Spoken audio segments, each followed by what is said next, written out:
She was supposed to be my friend. But the way she looked at my husband, the way she smiled at him. I knew. So one day, I invited her over, and I let her. What happened next changed everything. To my subscribers. Thank you so much to all my wonderful subscribers. Your support means the world. If you haven't already, please subscribe, turn on your notifications, and help us grow this channel. The more we grow, the more true-to-life, emotional, and dramatic stories we can share. Let's keep inspiring each other through real experiences.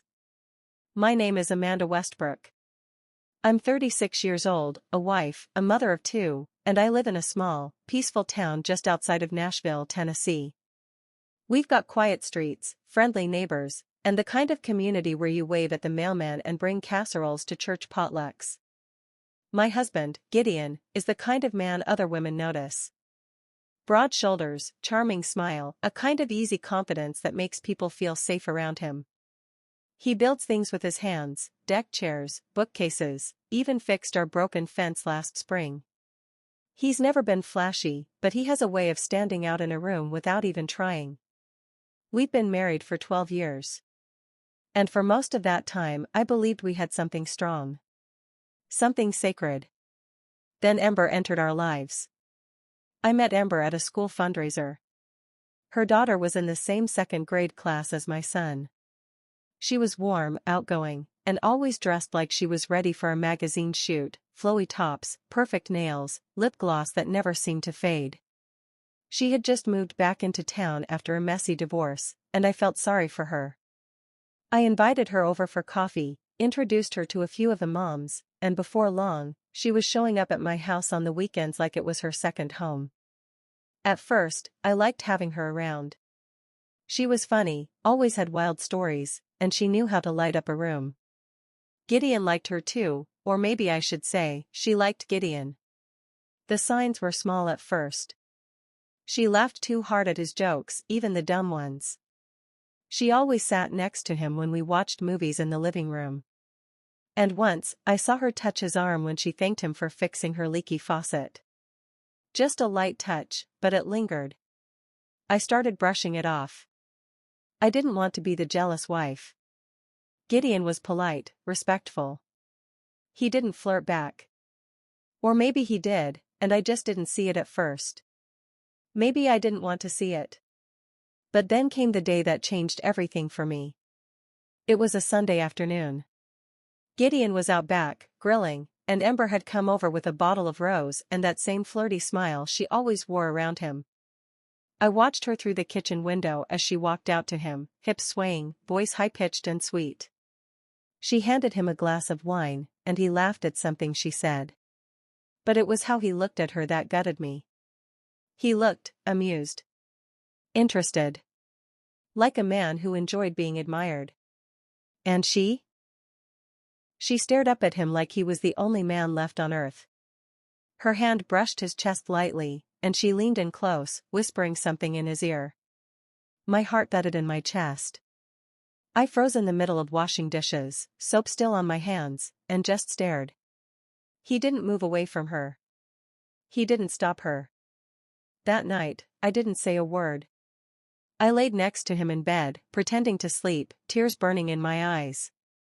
It wasn't proof. Not yet. But it was enough. Enough to make me start watching. Closely. Quietly. And what I saw over the next few weeks tore at me like tiny knives. She started texting him. I saw her name light up on his phone while it sat on the kitchen counter. Thanks again for helping with the door. You're seriously the best. A week later, you looked so handsome today in that blue shirt. He deleted the messages. I saw him do it. Still, I said nothing. Not yet. I told myself I needed to be sure. And to be sure, I had to let it happen. And that's when I made my decision. If she wanted him so badly, if he was tempted by her, I'd give them the stage. I would set the scene. No traps, no lies. Just the two of them. Alone. And I would watch what they did when they thought I wasn't looking. I planned it for the following Friday. Wine night. Just the three of us.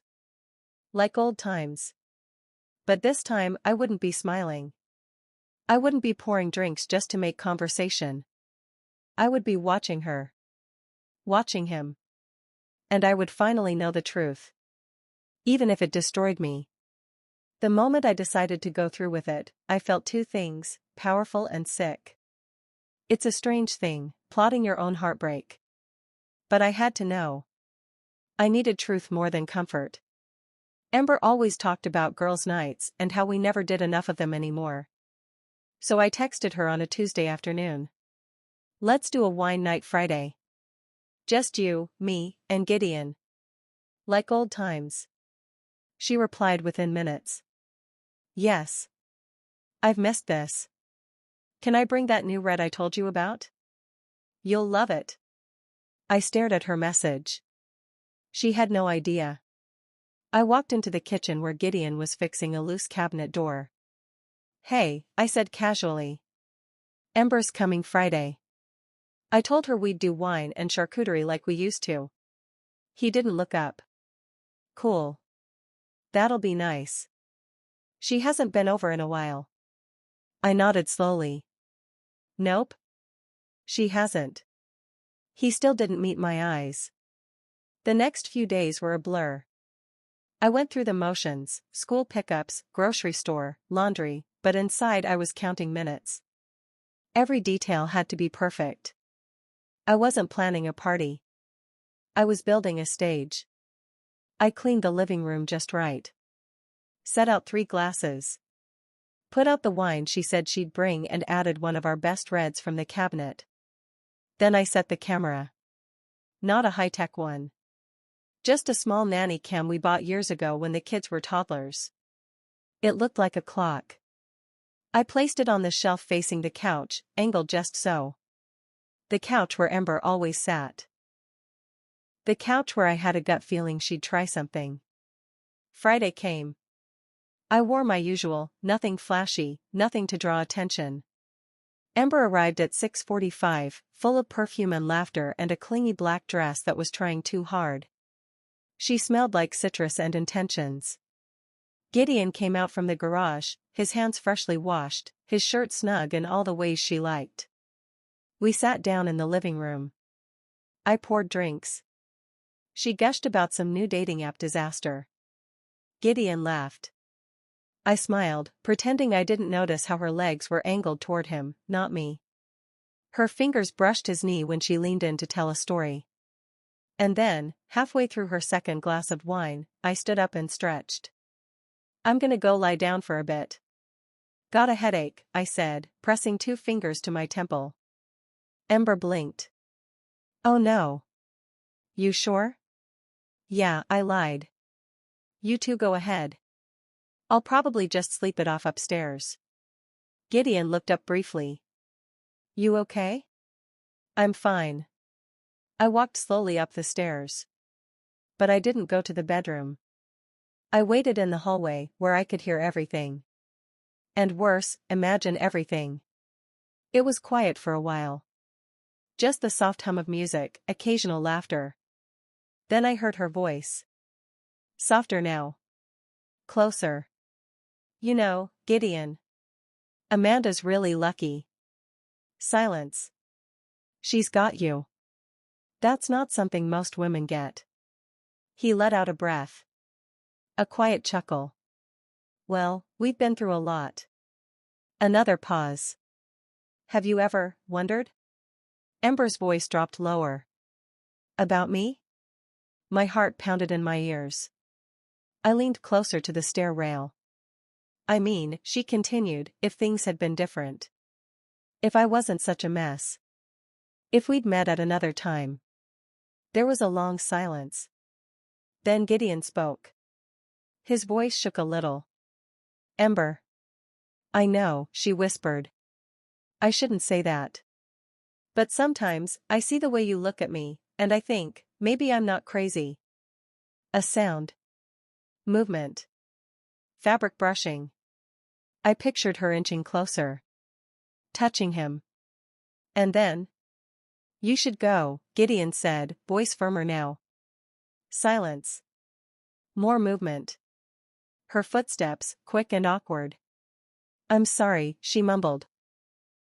Don't hate me. I don't, he said. I stayed frozen on the stairs until the front door clicked shut. When I came back down 10 minutes later, Gideon was in the kitchen. Cleaning up. His shoulders tense. He looked up, surprised. Your headache? Better, I said. She leave? He nodded. Yeah. She said she had to be up early. I poured myself another glass of wine. My hand trembled, just slightly. We said nothing else. That night, I watched the footage. Everything I heard, confirmed. Her eyes on him. Her hand on his leg. The way she leaned in close. The way he almost leaned back. And how he stopped. He didn't kiss her. He didn't touch her. But he didn't tell me, either. That silence was its own kind of betrayal. I sat alone in the dark, the video paused on her face, smiling, lips parted, eyes full of desire for my husband. And I knew. I had my answer. But the story. It wasn't over yet. Because secrets don't stay secrets forever. Let me be honest, after I watched that footage, I couldn't sleep. My heart was thudding against my ribs like it was trying to escape. She wanted him. She really wanted him. And he didn't tell me. He didn't stop her because of loyalty. He stopped her because it wasn't the right moment. And I knew right then, I had to see what would happen if the moment was right. I kept quiet for days. I smiled at Gideon, laughed at his jokes, even kissed him goodnight. But inside, I was unraveling. Ember texted me the next morning, all cheerful, pretending like nothing happened. Let's do brunch next week. I promise I won't talk your ears off again, lol. I stared at the message. My fingers hovered over the keys. I typed, then erased, then typed again. Come by Friday. Gideon said he wants to cook for us. Just like old times. 3 dots. Then her reply. Yes, I'm in.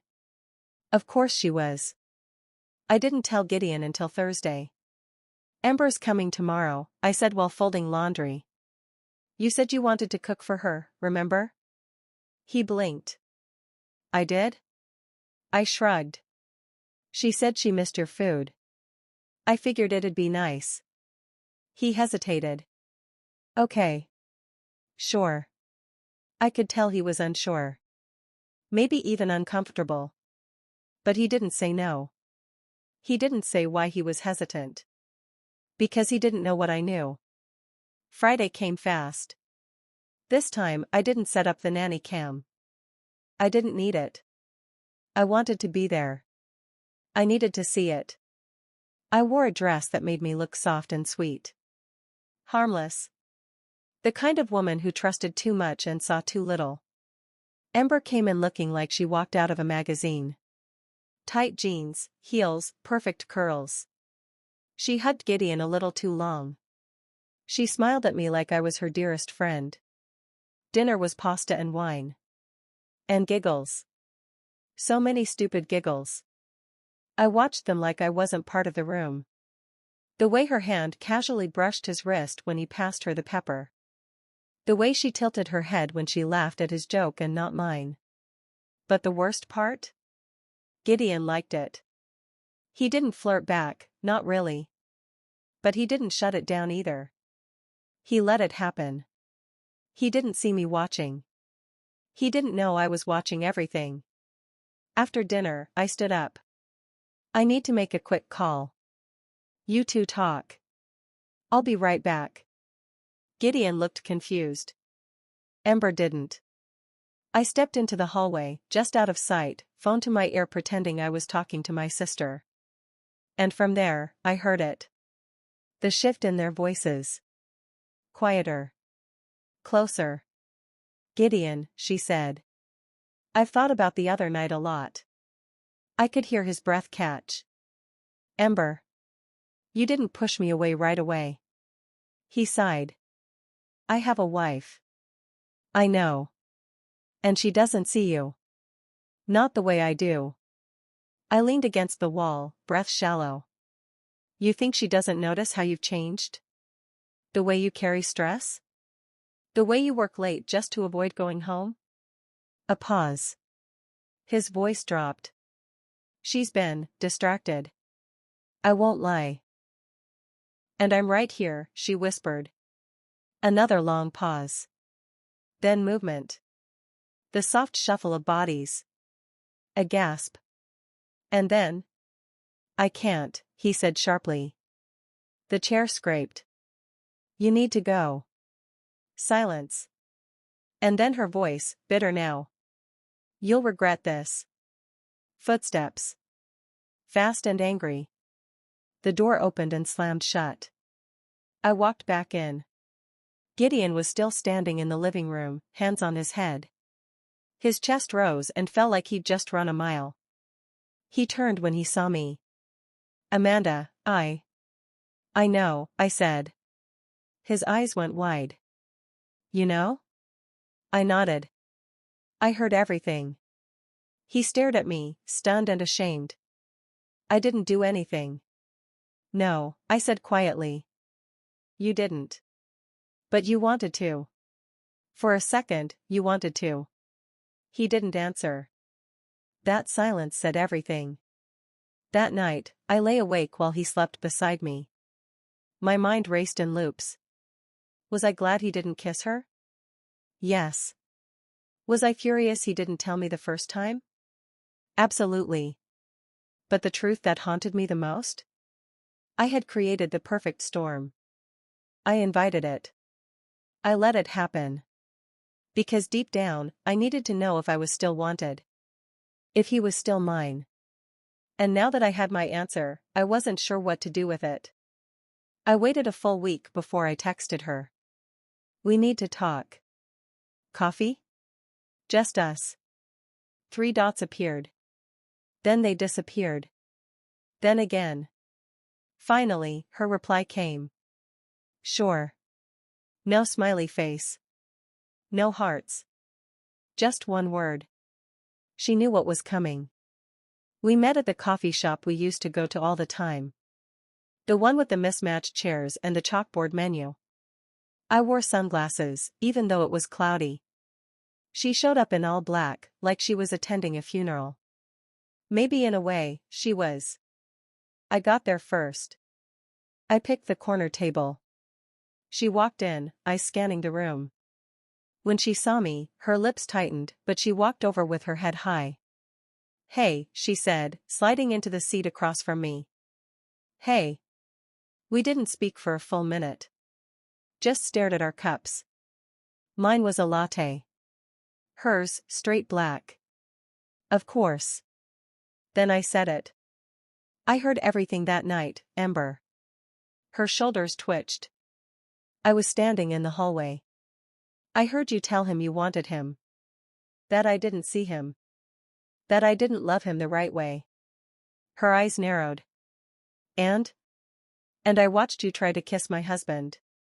That did it. She scoffed. You mean the same husband who didn't push me away the first time? Who flirted with me every chance he got? I gritted my teeth. He didn't flirt with you. Oh, honey, she said, her voice dripping like poison. He did. You just didn't notice. My chest ached. You're supposed to be my friend. I was. But I'm a woman too. And I saw what you couldn't. He's lonely. You spend more time talking to your clients than to your own husband. That cut deep. Too deep. And that gives you the right to take what's mine. She leaned forward. He's not an object, Amanda. He's a man. And if you don't take care of him, someone else will. Her words stabbed me. Because part of me feared she was right. But I also knew something she didn't. He chose me, I said, voice trembling. You threw yourself at him, and he turned you down. She went still. You know what that means? I whispered. He still loves me. After everything, he still came home to me. Her expression cracked. The confident smirk disappeared. Underneath it, humiliation. I trusted you, Ember, I said. I let you into my home, around my husband, my kids. She opened her mouth, but I stood up before she could speak. You don't get to speak to me again. You're done. I left my untouched coffee on the table and walked out into the cold wind, heart pounding. That night, I sat on the couch while Gideon fed the kids mac and cheese in the kitchen. He came in quietly after they went to bed, his eyes searching mine. I know I hurt you, he said. Even if I didn't do anything physical. I let things get too far. And I should have told you. I should have protected you. I looked up at him. Why didn't you tell me the first time? I was ashamed, he admitted. And I thought, maybe I liked the attention. Maybe I missed feeling wanted. I nodded. I understood that feeling all too well. I went to meet her today, I said softly. His jaw tensed. Why? To let her know she's never coming back. He reached out, sat beside me, took my hand. I want to fix this, Amanda. Us. I want to be better. Tears welled in my eyes. Then be better. Starting now. We sat there in silence, fingers intertwined, hearts bruised but still beating together. Gideon tried hard after that day. He came home early. He put his phone down more. He asked me about my day, and he listened. He sat through family dinners instead of eating in front of the TV. He even started writing little notes and sticking them on the bathroom mirror. I see you. Thank you for not giving up on me. You're the reason I wake up and try harder. The little things mattered. But the big wound? It still bled beneath the surface. I went to therapy. Alone at first. Then Gideon joined. It was awkward. Painful. The therapist asked me one question that stuck. Do you want to stay because you love him, or because you're afraid to leave? I didn't answer right away. That night, I stayed up late. Staring at the ceiling. Replaying everything, from Ember's bold betrayal, to Gideon's guilty eyes, to the quiet way he kissed my forehead before bed, as if asking for permission to stay in my heart.